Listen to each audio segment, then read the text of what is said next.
Baba mtakatifu, Mungu wetu, tusaidie Bwana kuelewa katika somo hili ni la muhimu sana kwa ajili ya maisha yetu. Tusaidie msikilizaji pamoja na mimi. Neema yako iwe pamoja nasi kwa jina la Yesu. Amina. Karibu tena msikilizaji katika kipindi hiki na katika hubiri hili ambalo kwa kweli ni muhimu kweli kweli. Ninaomba ukae vizuri ili uweze kuelewa. Ukielewa kitu hiki, yumkini ndani yake kuna kitu utakuwa umechukua kwa ajili ya maisha yako. Somo la leo linasema dhambi. Dhambi unaielewa ni nini? Dhambi, watu wengi wamekuwa wakisema kwamba dhambi ni uasi, dhambi ni kuvunja sheria, kitu kama hicho. Dhambi ni kwa hiyo maelezo kama hayo ndiyo yapo katika dunia hii ya leo. Lakini tuangalie mtazamo leo. Dhambi ni kitu gani, ili basi tunapokabiliana na dhambi basi tujue ni nini. Sala, nikianzia na sala zetu au maombi ni kufungua moyo kwa Mungu kama kwa rafiki. Kwa hiyo sala ni wajibu pamoja na kuwa ni haki. Na wale wanaoacha kuomba wanafanya dhambi. Yaani wale wanaoacha kuomba wanafanya dhambi. Hebu angalia jinsi inavyoenda. Nimeianzia juu kidogo, lakini hii ni quotation ya mjumbe wa Mungu Mama White. Kwa kuwa inaendelea, kwa kuwa wanashindwa kutimiza wajibu wao Mungu anaowataka wafanye. Imetafasiriwa kutoka kwenye Selected Message to You Young People, kurasa 249. Kwa hiyo kushindwa kuomba si tu udhaifu. Mtu mwingine anasema yani nimekuwa dhaifu, siombi. Yani kwa kweli Mungu anisaidie nipate nguvu. Yani unafanya dhambi kutokuomba, kwa sababu wanadamu tumeumbwa wanadamu ili tumtegemee Mungu. Yani ndio asili yetu tu. Yani asili yetu nzuri ni kumtegemea Mungu. Adam na Hawa walishindwa kumtegemea Mungu. Wakaona wajitegemee wenyewe. Walipoahidiwa utafanana na Mungu, utajua mema na mabaya. Yani walitaka wajitegemee. Yani wajue wao mema na mabaya wao. Kwa sababu Adam na Hawa hawakujua mema na mabaya. Yani kila kitu kilichokuwa kinatoka huko kwa Mungu kwao kilikuwa ni chema. Sasa mtu akisema hivyo anaweza akashangaa, akasema mbona hii ni ngumu, si hatuielewe vizuri. Unaweza ukakuta kwa wanadamu, macho ya kibinadamu, mtu fulani akashindwa, akafeli mtihani. Watu wanasema akadisco labda chuo huko. Yani ni kitu kibaya kweli kwa mwanadamu, lakini kwa Mungu kumbe ni kizuri. Kuna kitu amemtayarishia kitu kizuri. Kwa hiyo kitu kinachotoka kwa Mungu kwa wanadamu tunaweza tukakiona kibaya, lakini kwa Mungu ni kizuri. Yani mwanadamu anaweza akakiona kibaya, lakini lakini kwa Mungu ni kizuri. Kwa hiyo utaiona kwamba tusipoomba, tukishindwa kuomba, tunatengeneza kitu kinachoitwa utengano na Mungu. Hiyo ni dhambi. Sasa hebu tuone, mwanadamu aliumbwa Mwanzo 1:31. Aliumbwa namna gani? Ndio maana nimekwambia inaanzia kwa uumbaji wa Mungu. Aliumbwa namna gani? Mwanzo 1:31 linasema kwamba Mungu akaona kila kitu alichokifanya, na tazama ni chema sana. Ikawa jioni, ikawa asubuhi, siku ya 6. Chema sana. Kilikuwa kamili, perfect. Yani kama jinsi Mungu alivyo, yani alivyo perfect, na kila alichokiumba nacho kilikuwa kamilifu. Chema sana. Kwa hiyo alikuwa anapata kutoka kwa Mungu mambo mema. Baadaye shetani akavunja mahusiano ya Mungu. Mwanadamu Kwa hiyo akaasi, akasema asiwezi kumtegemea Mungu. Na matokeo yake aliambiwa kwamba yaani wewe nguvu yako, wema wako na uhai wako uko nje ya wewe. Kulikuwa na miti miwili, mti wa ujuzi wa mema na mabaya, lakini kulikuwa na mti wa uzima. Yaani ili apate uzima, ili aweze kuendelea kuwa mzima, ilikuwa inabidi ale na ni mti wa uzima, ilikuwa inabidi ale mti wa uzima. Lakini ili aendelee kupata manufaa kutoka kwa Mungu na nguvu hiyo, inabidi aendelee kumtegemea Mungu. Kwa sababu alipewa pale mti mmoja ambao ni wa ujuzi, akakatazwa usiule, utakapokula utakufa. Yaani hutaendelea kuwa na mema yoyote ndani mwako. Miti hiyo miwili hiyo. Lakini alivyoumbwa, kwa hiyo akavunja. Kwa hiyo Adam na Hawa, huyo shetani ndiye aliyemfanyia mambo hayo, kwa sababu yeye alijitenga na Mungu kule mbinguni. Sasa shetani alijitenga na Mungu mbinguni. Hivi shetani yeye aliumbwa na nani? Kwa sababu tumeona hapa kwamba Adam aliumbwa, kila kitu kilikuwa chema. Hebu tuangalie Wakolosai 1:16. Wakolosai 1:16 anasemaje? 1:16 anasema hivi: kwa kuwa katika yeye vyote viliumbwa, vilivyo mbinguni na vilivyo juu ya nchi, vinavyoonekana na visivyoonekana, ikiwa ni vitu vya enzi au usultani au enzi au mamlaka, vitu vyote viliumbwa kwa njia yake na kwa ajili yake. Kwa hiyo ukianza kuona hata tusiposoma hilo fungu la 17, yaani vitu vyote ni pamoja na shetani, vilivyo mbinguni, vile vya enzi, vilivyo duniani, everything viliumbwa na yeye. Na hapa anaposema viliumbwa na yeye, ukianzia huko nyuma, huyu anayesema ni Yesu.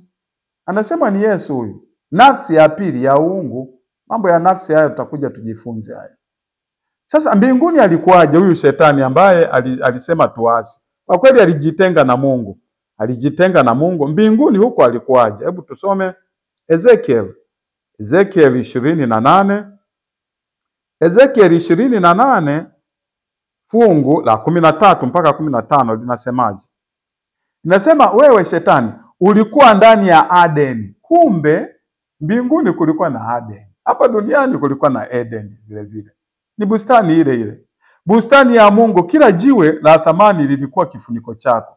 Akiki, yakuti manjano, almasi, zabarajadi, shohamu, yasipi, yakuti, samawi na zamaridi, baharamani, dhahabu, kazi ya matari yako. Filimbi zako zilikuwa ndani yako. Ndio maana anasema shetani alikuwa mwimbaji mkuu. Katika siku ya kuumbwa kwako zilitengenezwa tayari. Fungu la 14.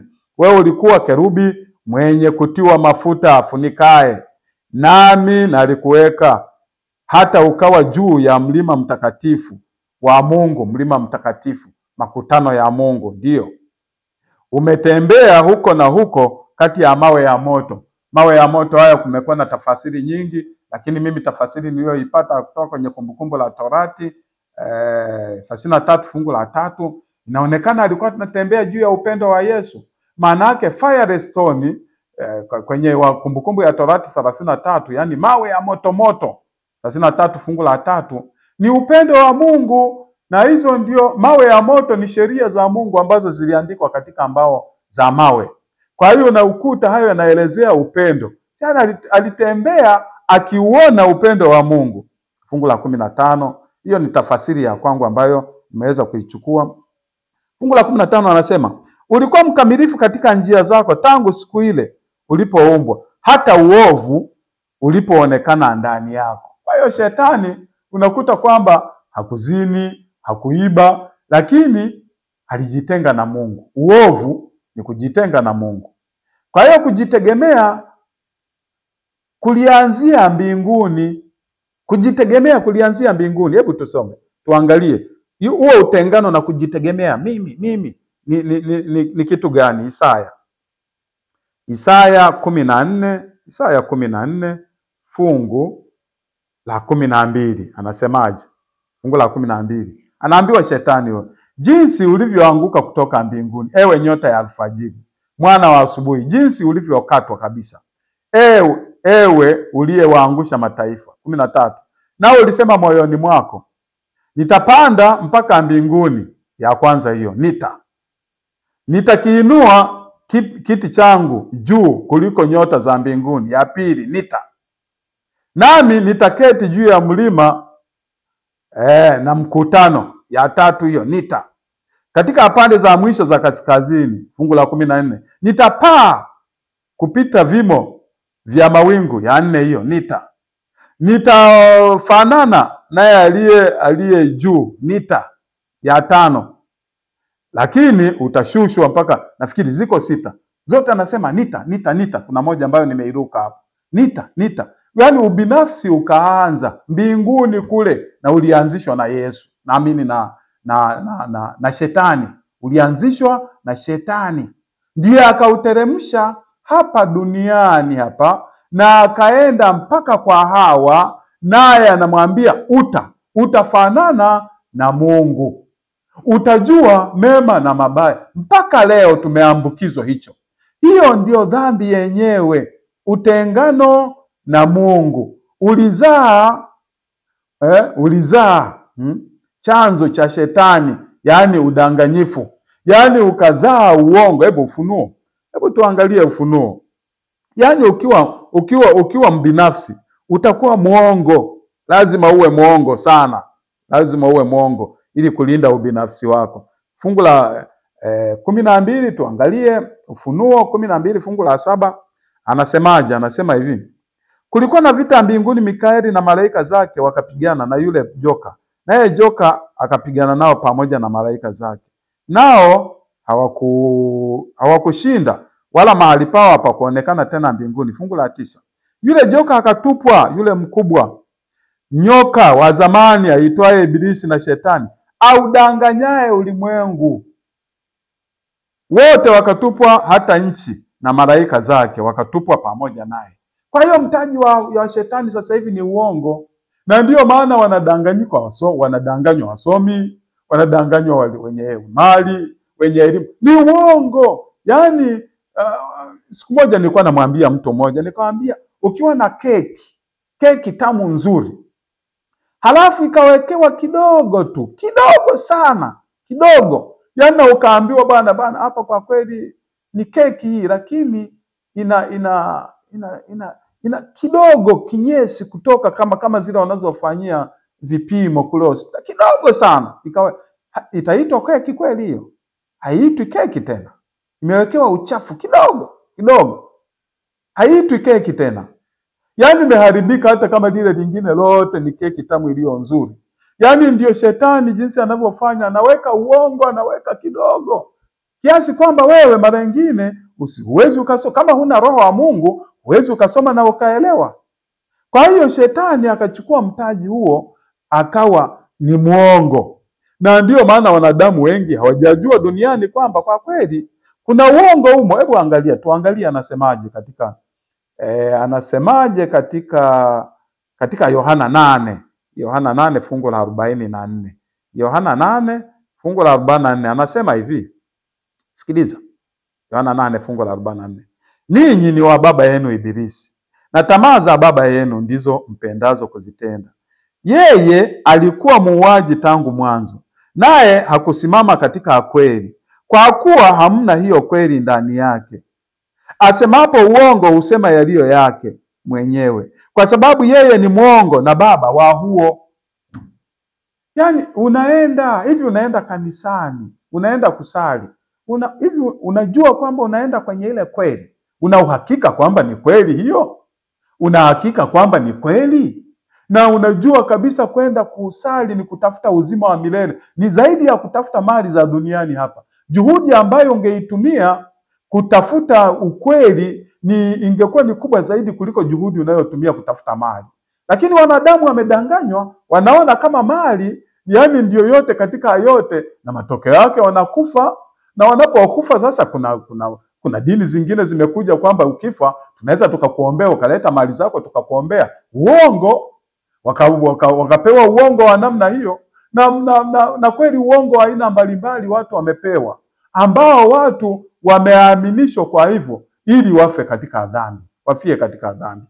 Kwa hiyo uongo akaushusha hapa duniani, na alipoushusha duniani akasema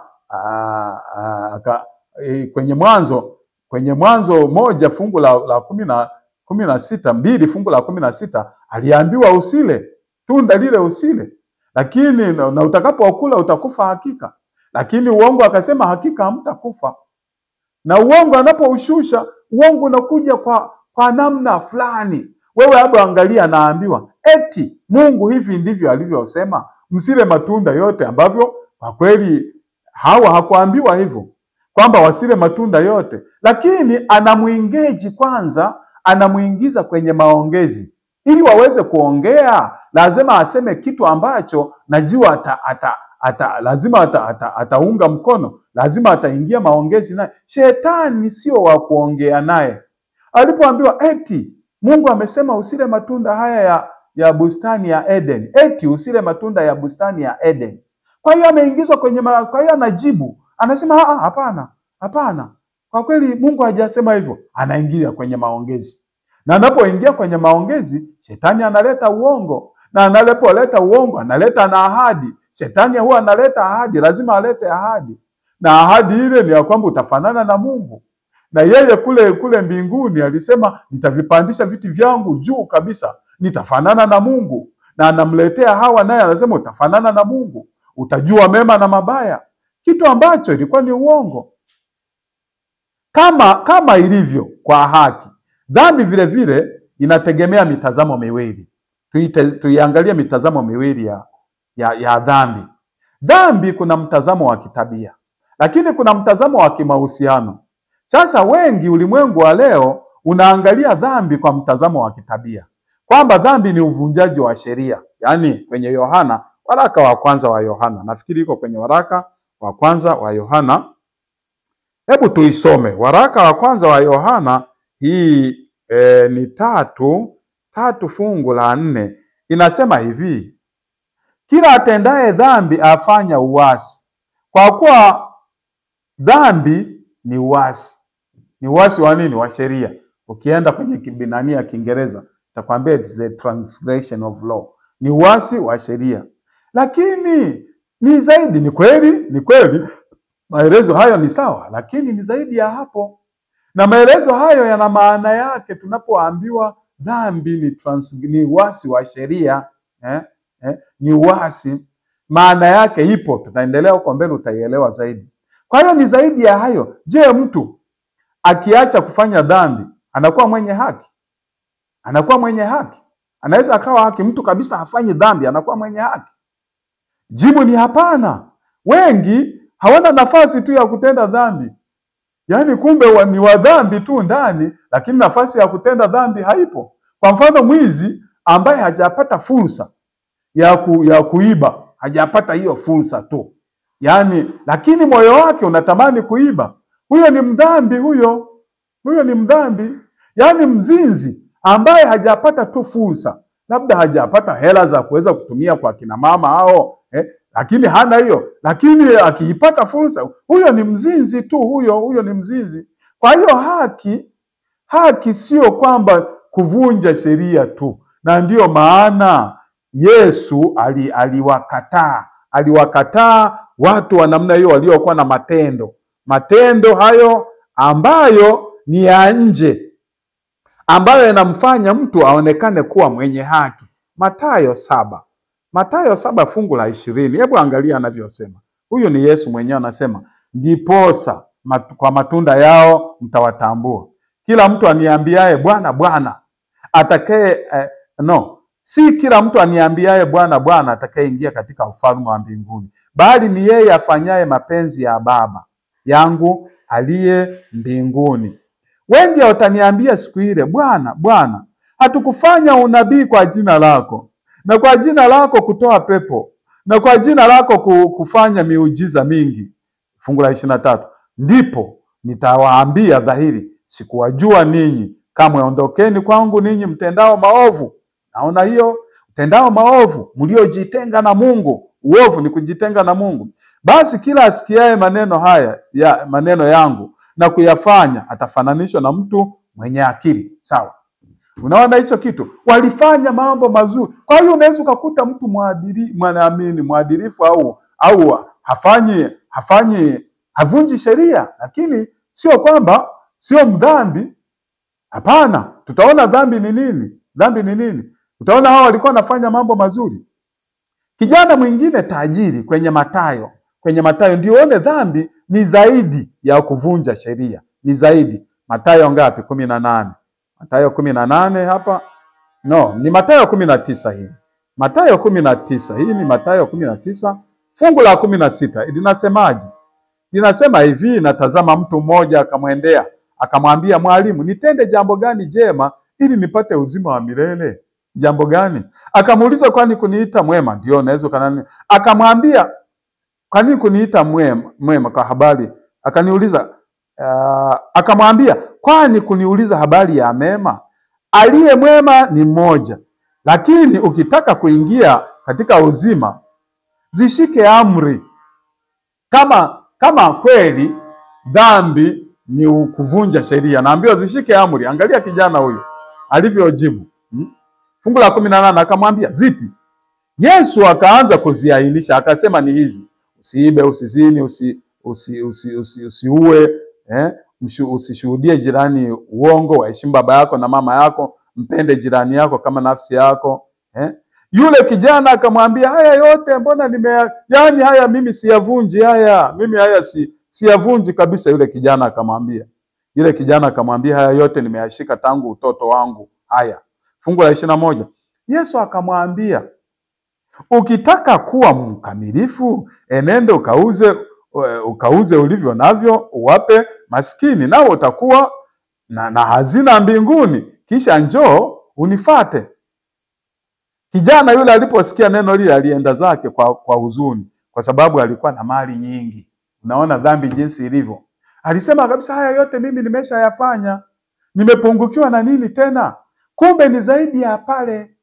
Kumbe yeye anategemea mali, alishajitenga na Mungu siku nyingi, na anashika hizo sheria kwa nje. Yani yeye ni mwadilifu. Actually uadilifu huu wa duniani tunaofanya ni kuto kuvunja sheria, ndio mtu anaitwa mwadilifu.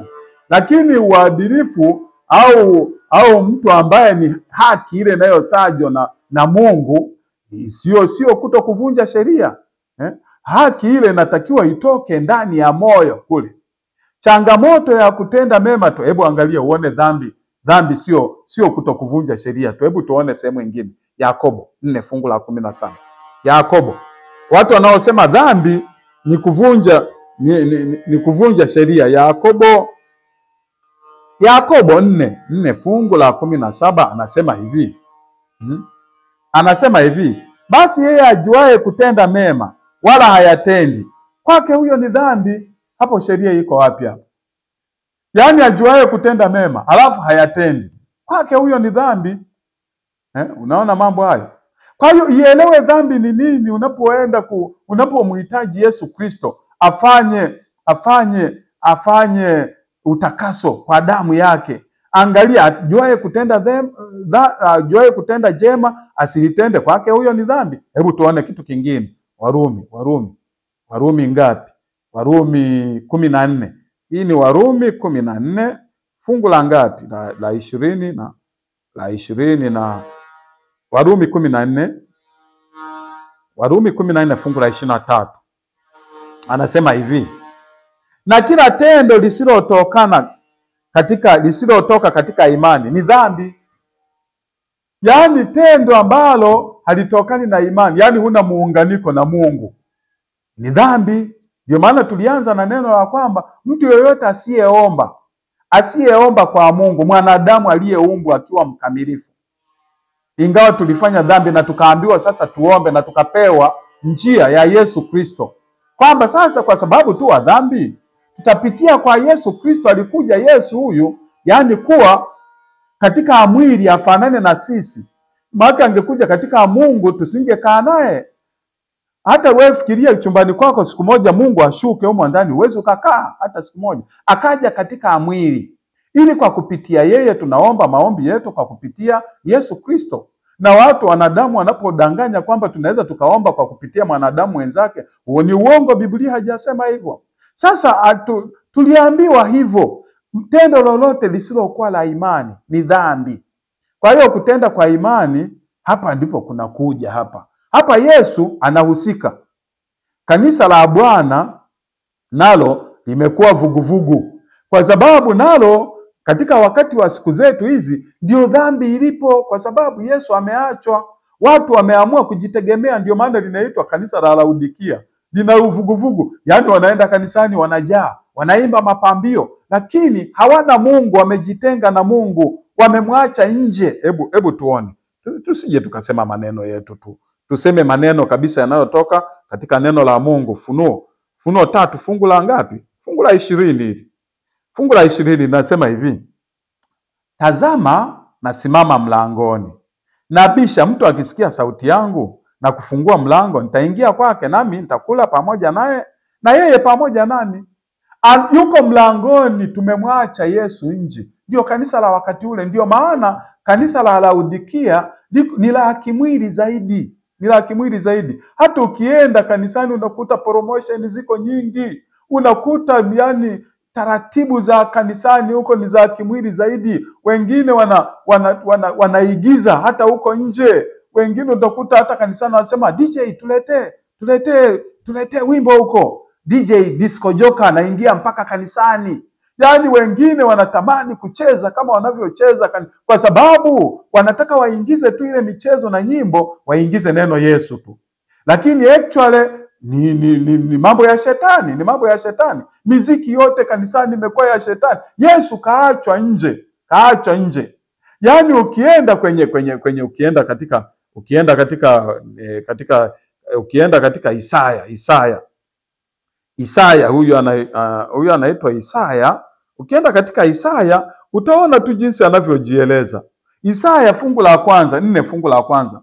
Anasema na siku hiyo, yani enzi zetu hizi. Na siku hiyo mwanamke tulisema huko somo la nyuma, tulisema wanawake, mwanamke ni kanisa. Mwanamke ni kanisa. Sasa anaposema wanawake 7 ni makanisa kwa ukamilifu wake. 7 ni namba ya ukamilifu. Makanisa yote, yani yatakuja hayo makanisa, wanasemaje? Watamshika mtu mme mmoja. Mme ni nani huyo? Yesu Kristo. Yani utalitaja Isaya ametueleza kama nilivyosema mwanzo. Tusome Isaya 4 fungu la kwanza. Nilivyokuambia, nilianza kwa kusoma kabisa kwamba na siku hiyo wanawake 7. Nakwambia 7 ni namba ya ukamilifu. Watamshika mtu mmoja, ni Yesu Kristo huyo, Yesu Kristo, wakisema tutakula chakula chetu. Yaani tuna mafundisho yetu, tuna Biblia yetu, tuna mambo yetu tuliojiundia. Chakula kwenye Biblia au kwenye neno la Mungu, chakula ni neno la Mungu. Kwa hiyo anasema tutakuwa na chakula chetu. Na kuvaa nguo zetu, tutakuwa na haki yetu sisi wenyewe. Tutakuwa na haki yetu sisi wenyewe. Na ndio maana wanajitafutia, wahubiri wengi sasa hivi wanajitafutia haki yao wenyewe. Lakini tuitwe tu kwa jina lako. Kila mmoja atakuwa anasema Yesu, Yesu, Yesu, Yesu. Hao ni watu wa Laodikia. Yaani watu wa Laodikia hawapendi muunganiko na Yesu. Wanataka muunganiko na Yesu wa nje tu. Na wa nje ni wa kutaja Yesu tu. Lakini ukitaka muunganiko wa ndani, tumesema kabisa dhambi ni kumwamini, yani kutokumwamini Mungu, kujitenga na Mungu. Hata Waisraeli walithibitisha dhambi. Ndio ujue kabisa dhambi hii ambayo tumesema huku, dhambi kwa kweli ni kujitenga na Mungu. Waisraeli nao waliposhindwa kumwamini Mungu, Hesabu ngapi? Hesabu 20:14. Hesabu 14 fungu la 22. Unakumbuka kisa hiki?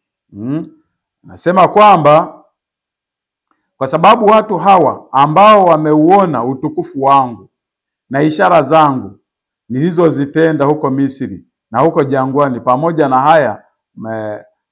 na haya wamenijaribu mara hizi 10, wala hawakunisikiliza sauti yangu.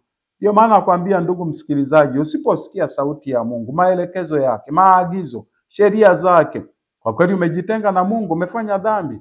Na ndio maana tunasisitiza sana uelewe dhambi ni nini. Fungu la 23 nasema, hakika yangu hawataiona hiyo nchi niliyowaapia baba zao, wala katika hao wote walionidharau hapana atakayeiona, hakuna atakayeiona. Kwa sababu walifanya nini? Walijitenga na Mungu. Sasa nitoe maelezo haya kidogo. Tumeona kwamba ile forensic ile, yani kisheria, kwamba dhambi kisheria ni kuvunja sheria, ni uasi. Lakini kimahusiano dhambi ni kujitenga na Mungu. Yaani ukijitenga na Mungu, kwa kweli umefanya dhambi. Kwa hiyo hebu tuangalie jambo hili, kwa sababu lina kitu kidogo ndani yake. Biblia inasema kwamba dhambi ni kuvunja sheria, lakini kwa ujumla inapotokea dhambi kwamba ni kwa njia ya mahusiano, Biblia inavyoelezea kwamba ni kujitenga na Mungu, kumbe Biblia ilikuwa inaelezea kwamba kuvunja sheria ni matokeo ya kujitenga na Mungu.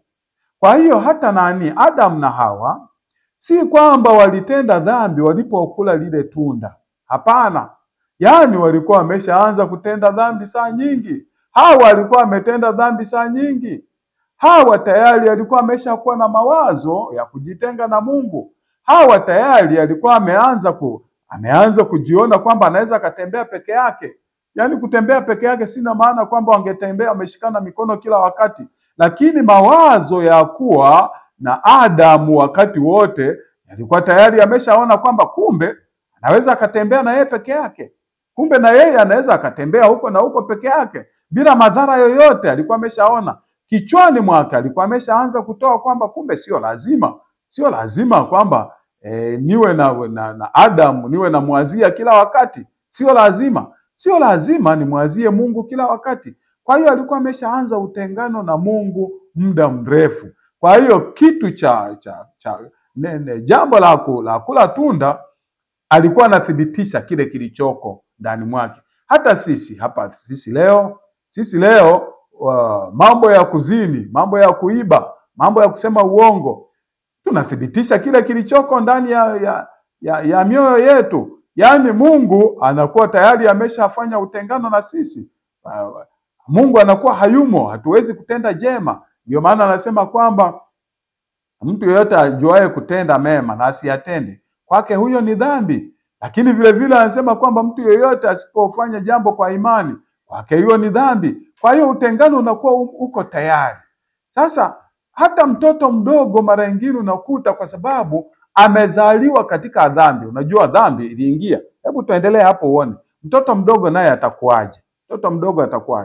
Zaburi 58 fungu la 3 inasema hivi. Zaburi 58 fungu la 3 nasema hivi. Zaburi 58 fungu la 3. 58 fungu la 3 nasema, wasio haki wamejitenga tangu kuzaliwa kwao, tangu tumboni wamepotea wakisema uongo.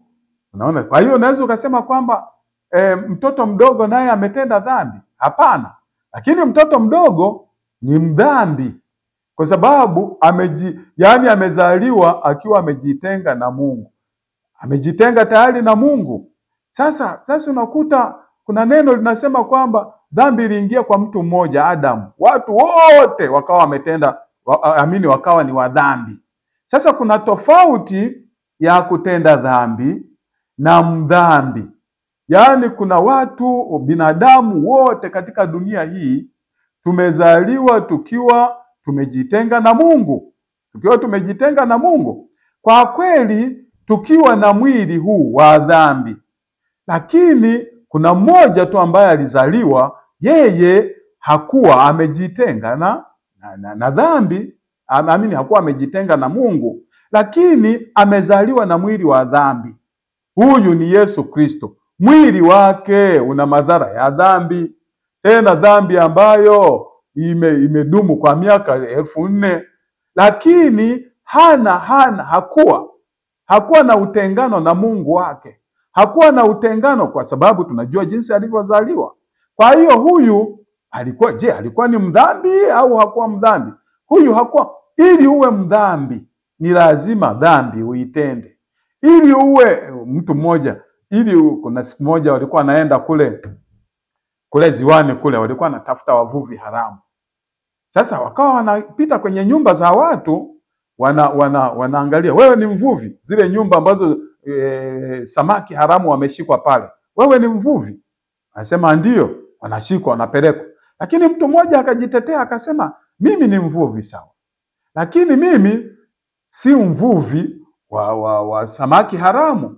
Ili niwe mvuvi kule ni mpaka nivue hao samaki ambao hawatakiwi, ni mpaka nivue.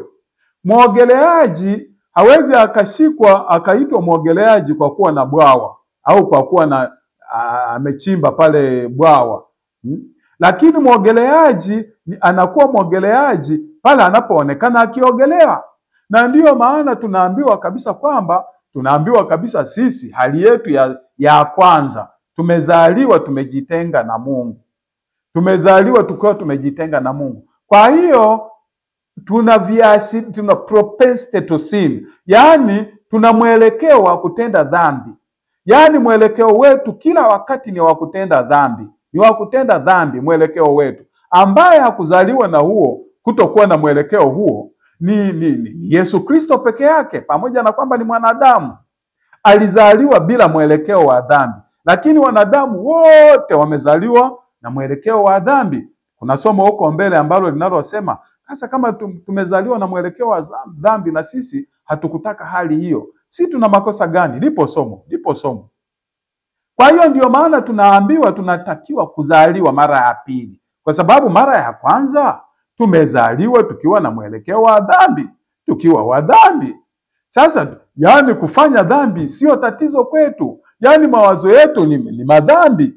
Kasoro mtoto mdogo ambaye hajafahamu mema na mabaya, yeye tu hajafikia kiwango cha kutambua sasa akatenda akasema hili ni dhambi. Dhambi ili iwe dhambi mpaka uitende kwa akili yako timamu. Uitende kwa akili yako timamu inaitwa dhambi.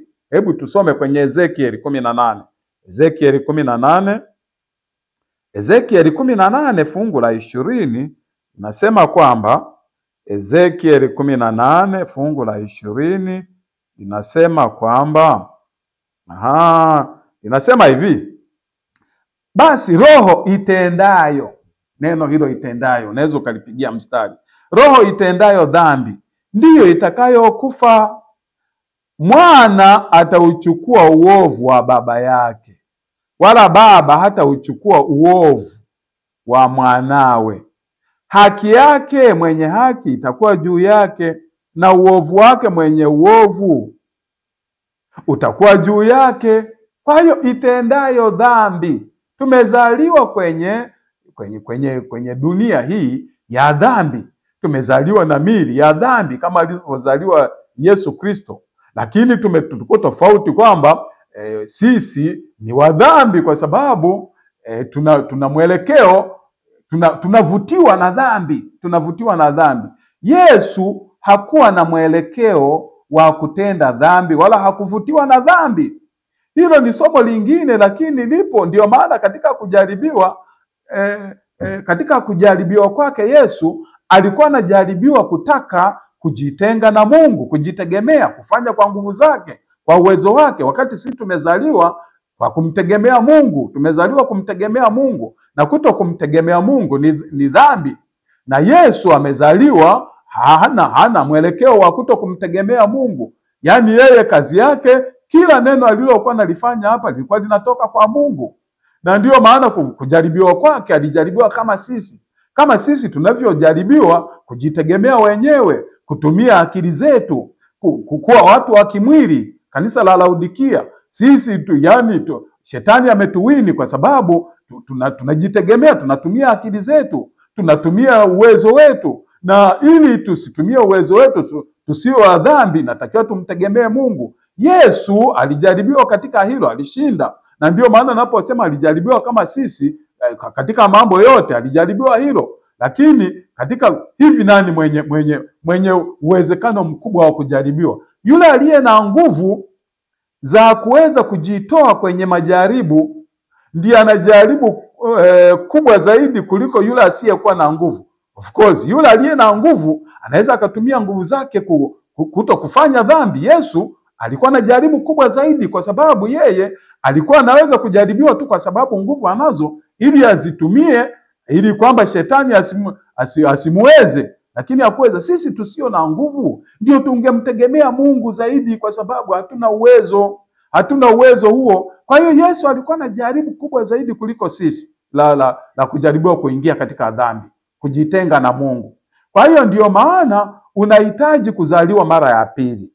Mambo haya alipoulizwa Nikodemu, yani alikuwa hajui, hata dunia ya leo haijui mambo hayo. Hebu tusome Yohana hapa anasemaje? Yohana 3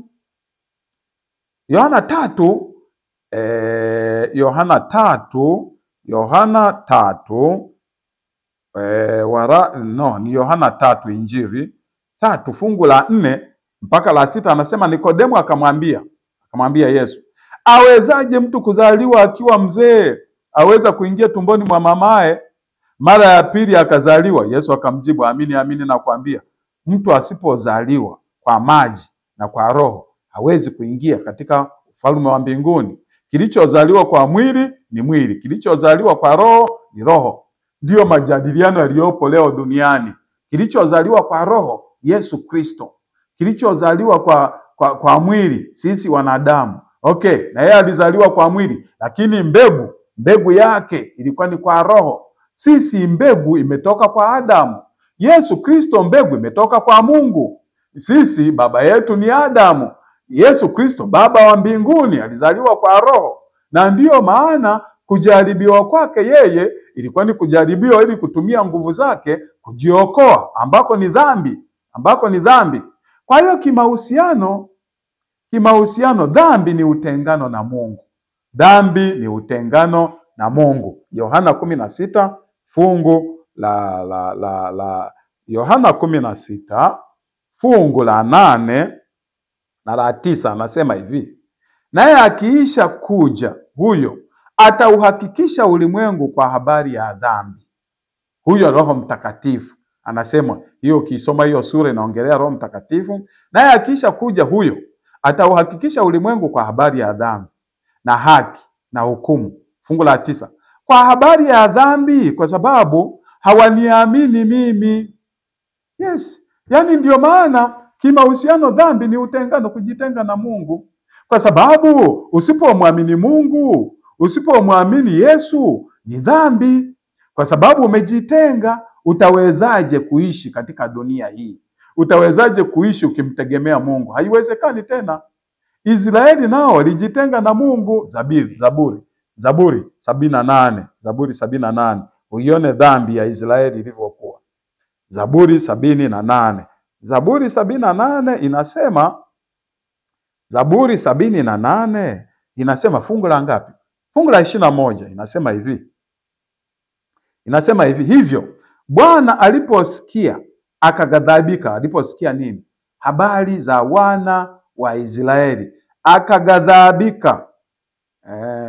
Fungu la 21 akaghadhabika, moto ukawashwa juu ya Yakobo, hasira yake ikapanda juu ya Israeli. Fungu la 22, kwa kuwa hawakumwamini. Angalia kitu hicho, hawakumwamini wala hawakutumainia wokovu wake, wala hawakuamini. Ni dhambi kuto kumwamini Mungu, ni dhambi kuto kumwamini Mungu, kwa sababu umejitenga naye. Na mtu aliyejitenga na Mungu, dhambi kwake yani ni rahisi tu, yani ni rahisi kweli kweli. Zaburi 78 naelezea uasi waitwa kwamba ni muovu, ni mpaka ukamilike. Mwanadamu yupo atakayefikia hivyo.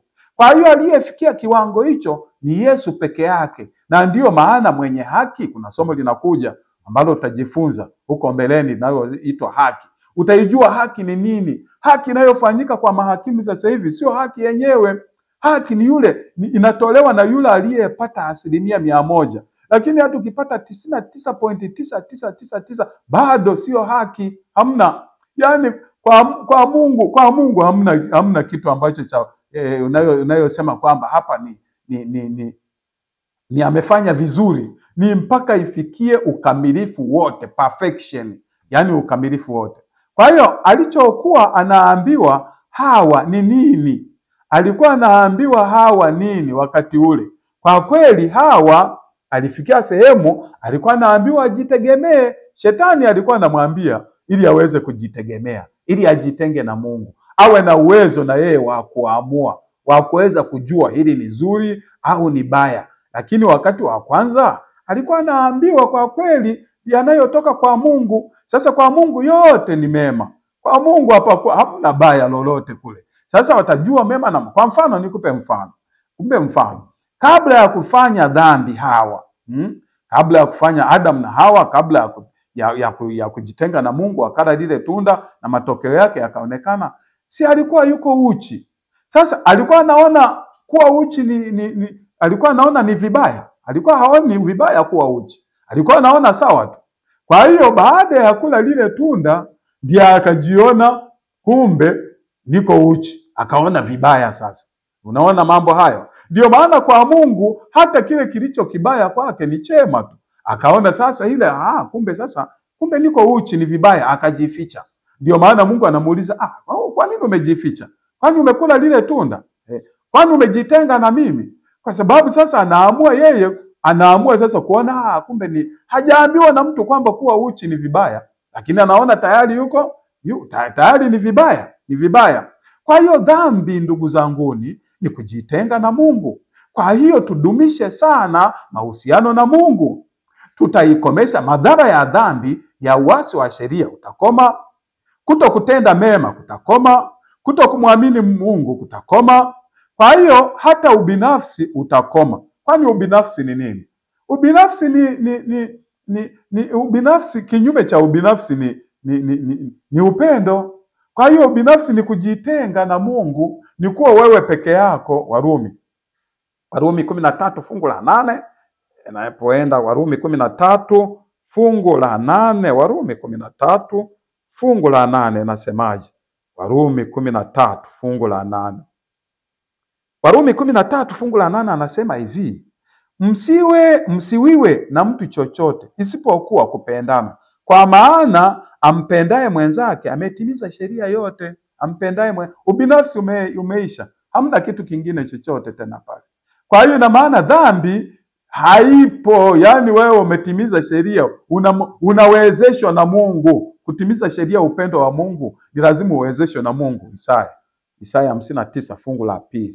Isaya 59 fungu la 2 inasema, 59 fungu la 2, 59 fungu la 2 inasema, lakini maovu yenu yamewafarikisha ninyi na Mungu, yani yamewatenganisha na Mungu wenu, na dhambi zenu zimeuficha uso wake msiuone, hata hamtaki kusikia. Kujitenga na Mungu huko. Malaika huyo shetani hata kule mbinguni, malaika aliwapataje? Alifanya biashara ya uongo.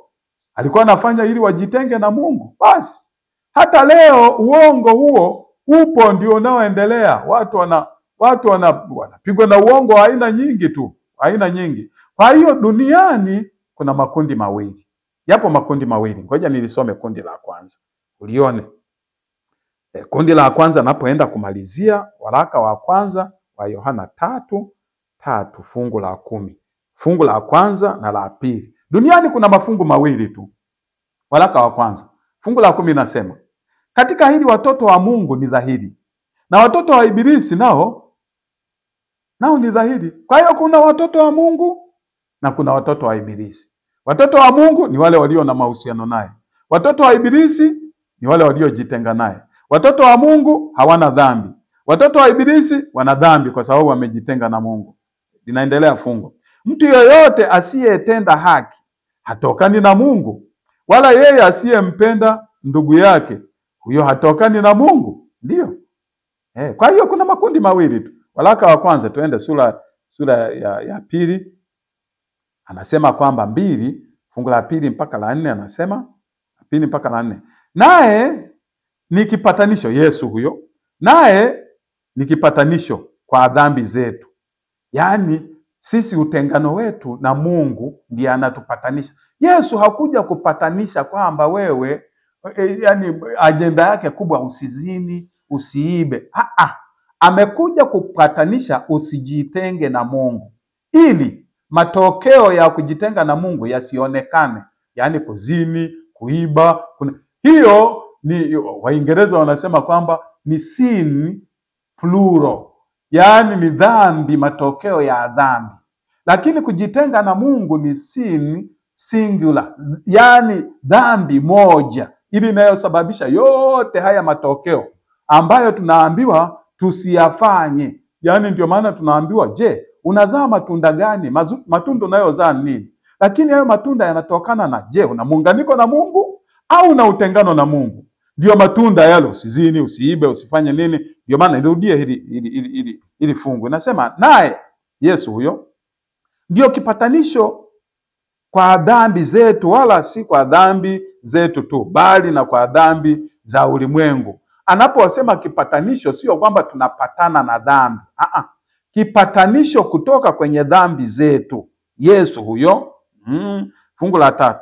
Na katika hili twajua kuwa tumemjua yeye. Tuna mahusiano na yeye. Ametumia neno kumjua. Biblia inapotumia neno kumjua ni mahusiano ya hali ya juu. Kujua linatumika neno la wanandoa, wanajuana. Na ndiyo maana Adam akamjua Hawa mkewe, wakazaa mtoto, akapatikana Kaini, akamjua. Kwa hiyo kujua ni neno linalotumika la hali ya juu sana, mahusiano ya hali ya juu sana. Wanandoa wanajua hilo, upendo wa hali ya juu, mahusiano, communication, kuongea. Ndio nasema katika hili twajua ya kuwa tumemjua yeye, ikiwa tunashika amri zake. Kwa hiyo kushika amri zake ni matokeo ya kumjua. Kuto kushika na kubadilisha amri zake na kupiga chenga, hili Bwana liligongomelewa msalabani, hili Bwana hili hapana, tubadilishe Bwana, tuweke Bwana na siku nyingine ya Jumapili tuabudu. Hayo yote yanatokana na kuto kumjua. Mahusiano yake hayapo. Fungu la 4 tunasema yeye asemaye nimemjua. Yaani anayesema anasema Mungu, Mungu, Mungu, kama yale tulioona kwamba wanawake 7, wanawake 7 kwa ukamilifu wake. Wenyewe wanasema kwamba kwa kweli tutakuwa na mafundisho yetu, tutakuwa na chakula chetu, na haki yetu sisi wenyewe tutakuwa nayo. Sasa anayesema nimemjua huyo, wala hazishiki amri zake, hana matokeo, hana matunda. Product yake sio obedience, sio utiifu, ila ni uasi, ni uasi. Product kama tulivyoona uasi kule, ndio matokeo yake. Huyo anasema hakumjua Mungu, ni mwongo. Katika fungu hilo la 4 ni mwongo, wala kweli haimo. Kweli ni neno la Mungu. Kwa hiyo yeye asemaye nimemjua wala hazishiki amri zake, huyo ni mwongo, huyo ni mwongo. Kwa hiyo anasema kwamba wewe kama unamjua Mungu lazima uzae matunda, lazima uzae utiifu, lazima uwe na utiifu, lazima umwamini yeye ambaye sasa unamjua, una mahusiano naye, lazima hiyo. Sasa ulimwengu siku hizi umegoma katika hilo. Anasema tunaweza tukajiundia mambo yetu. Kwa hiyo yaangalie hayo. Ndio maana nilisema somo hili kwa kweli lina umuhimu wake. Lazima ukimjua, sio kumfahamu, ukimjua Mungu vizuri, yani utakuwa mtiifu kwake. Mungu akubariki sana katika maneno haya katika jina la Yesu. Amina.